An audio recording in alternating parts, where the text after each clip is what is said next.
When it comes time to sell your house, you're going to give a lot of consideration to the different ways you could do that. And in fact, if you don't know that you can sell a house without an agent, you really can. There are different opportunities available to you. Now, if that's a good idea or a bad idea, that's another decision to be made altogether. You could technically sell to an iBuyer, a we buy houses person. You could also do it for sell by owner, hire a real estate attorney to help consummate the sale, or yes, then you hire the traditional agent. No matter what decision you choose, I ask you to make a well-informed one. In the case of today's episode, we're going to talk about selling to an iBuyer and the real story that goes along with it.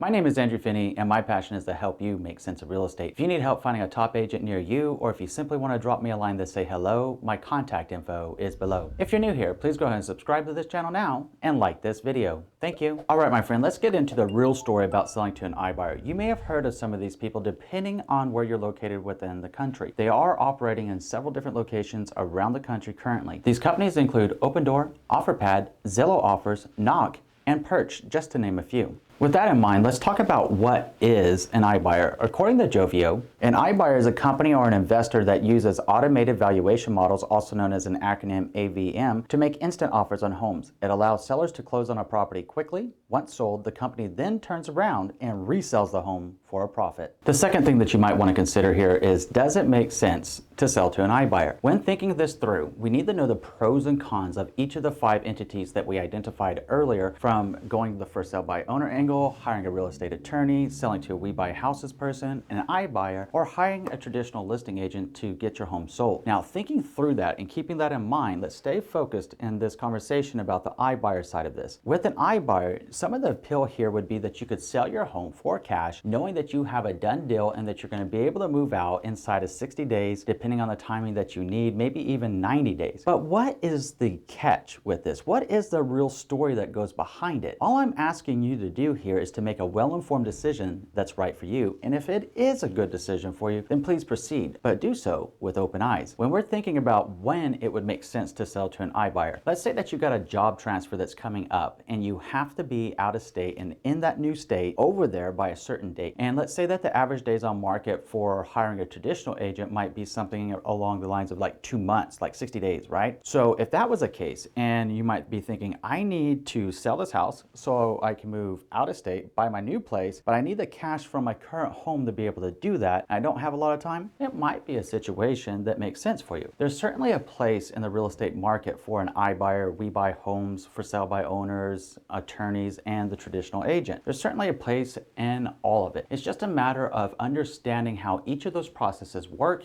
and how to assess whether it's right for you or not by looking at the pros and cons. If it makes sense to you because of your own unique situation, then please understand the trade-off and the convenience fees associated with selling to an iBuyer. And we're talking about the convenience fee. Now, this is where it gets really interesting and the devil's in the details. And in this case, in a study that was conducted by Collateral Analytics on August 7th, 2019, they actually did a deep dive into thousands of transactions where people had sold to an iBuyer to break down the average cost and how that cost was associated and broken down on essentially like a fee list or category list, if you will, to show the percentage basis that somebody would pay an iBuyer or the iBuyer to give them cash for their home. The numbers are going to shock you. By the way, the link to this Collateral Analytics study conducted on August 7th of 2019 is in the show more description below so that you can read it and make a well-informed decision that's right for you. So back into our story here. What they did is they assessed how much it realistically cost somebody to sell a home with a traditional agent. Then they also took a look at what it cost somebody to sell to an iBuying company. They found in their report that the average commission that was paid from a seller in all real estate commissions, the buyer broker side, listing broker side, for a traditional agent ranged 6% to 9%, assuming that you as a seller may have been contributing 1 to 2% towards a buyer's closing cost. Now, on the flip side of that, with the iBuyers, they found that the convenience fee alone, now watch where we're going with this, the convenience fee alone averaged anywhere between 6% and 9.5% of your home's value. Okay,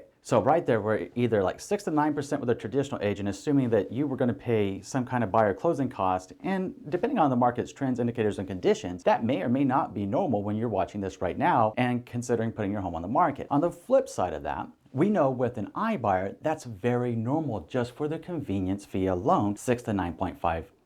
So far, it sounds like we're kind of even. But that's not the end of the story, and we got to dig a little bit deeper. Now, as we dive deeper into the story of an iBuyer and how they really operate, it's important to remember earlier on in our conversation today, we were talking about the fact that an iBuyer is best defined, at least according to Jovio, as a company that is going to buy your property and then turn around and resell it for a profit. Now, how can they do that exactly if they're offering you fair market value for your home? That's where the fees start accumulating again. And Collateral Analytics study performed in August 7th of 2019. Again, the link's down below so that you can be the judge of this information and make a decision that's right for you. They found that on average, the iBuying companies will offer anywhere between 2% and 7% under fair market value to buy your home. Now that's on top of the convenience fee that they've already been assessing. But it doesn't stop there either. Let's look at 4 key factors that iBuyers have to assess and take into account when they get ready to purchase somebody's home. One such factor is the carrying cost involved by purchasing your home. They're going to need to maintain your property after you move out for a period of 60 to 80 days or until it sells, right?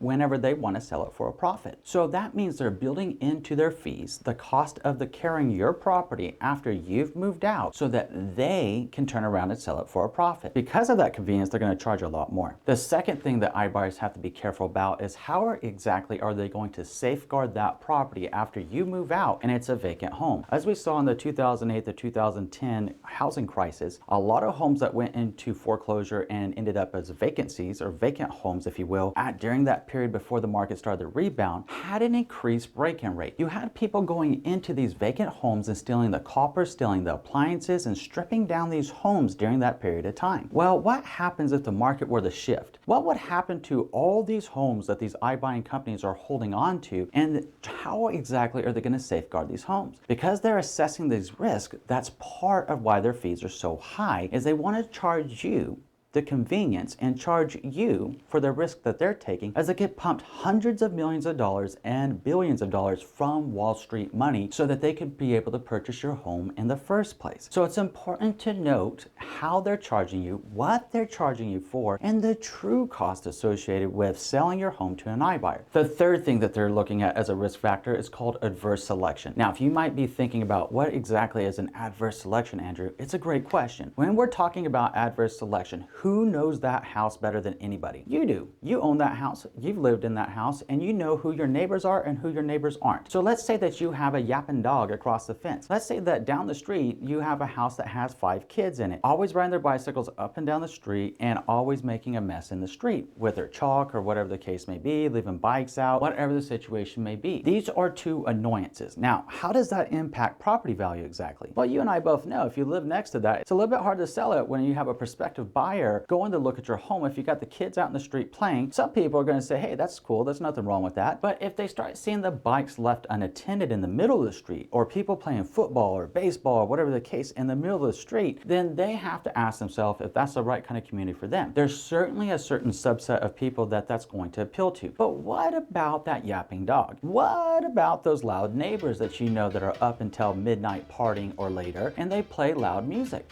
What about that? Who wants to live next to that, right? So going back to adverse selection, we know that if these iBuying companies are using automated valuation models, then they don't know about these small nuances inside your community. You may recognize the offer being presented to you in the form of mail or call, or by simply Googling them and seeing how much your home is worth according to them. You might recognize that offer as worth more than what you could reasonably expect to get at the end of the day, and might think that the trade-off in the convenience fees and all-in cost are better than you could do if you sold it for sale by owner with an attorney, or if you did a private party transfer, if you hired a traditional real estate agent. So you might jump on that. Now, adverse selection is going to impact who in this case? It's going to impact the iBuyer, because now they're going to be upside down in that property more than likely when they go to sell it. They also need to be cognizant of all the other competition in the market from all the other homes that are being listed for sale at the exact same time. When considering that, they may need to underprice even that a little bit, so it's their loss at that point. Now, you might be thinking, Andrew, how does this impact me and why do I care? If I sold my home and I got what I wanted out of it, then who cares what happens to them, right? And more than likely, there's going to be some people out there that share that thought process. Well, here's the thing. They're charging for it up front, and they're taking it out of your equity up front. The fourth, and perhaps one of the biggest risk factors to an iBuying company, is a potential downturn in the real estate market. What happens whenever the market shifts. We all know that the market goes up, it goes down, it goes all around, it stabilizes. These are traditional market cycles, not organic just to the real estate market, but across all capitalistic societies, we have market cycles. Everything is in like a market cycle quadrant. It just matters where you are at the time. Now, most of these iBuyers have come out of the woodwork as the market's been going up that roller coaster ride, as real estate appreciation has been coming higher and higher and higher, right? So a lot of sellers out there have been thinking, well, the housing market's been so hot lately, why can't I just hire a traditional agent, get it sold, it's going to sell in 3 weeks or less, it might sell in a day, it might have multiple offers, it just depends. So when would this iBuying model become something that more and more sellers might want to consider? When the market turns down. Well, if the market turns down, will the iBuyer still be so generous? Are they going to be looking at lowering your price even more? And if the market is down and you're looking to make a move with your house, can you really afford to lose the equity in your house, or does that money matter to you? Now, at the end of the day, this is your house, this is your life, this is your life's journey. It's really up to you to make a well-informed decision that's right for you. And if you're okay with that, that's all right. But before we adjourn, let's get real about how much it realistically costs to sell with a traditional agent versus an iBuyer. Now, Collateral Analytics in that report, again, August 7th, 2019, the link is in the show more description below, they found that on average, it would cost a family, a person, selling a house with a traditional agent in the neighborhood of 6% to 9%, assuming that you as a seller were paying 1 to 2% of buyer closing costs to sell your home with a traditional real estate agent. Now, that being said, when we turn it back over to the iBuyer side of it, the same study concluded that the average person working with an iBuyer, and this was over 6,000 total transactions that Collateral Analytics viewed and reviewed and dug deep into, found that the average family spends a whopping 12 to 15% of their home's value by working with an iBuyer. So the question really becomes, what's in your best interest? How important is your money to you? And what do you want to do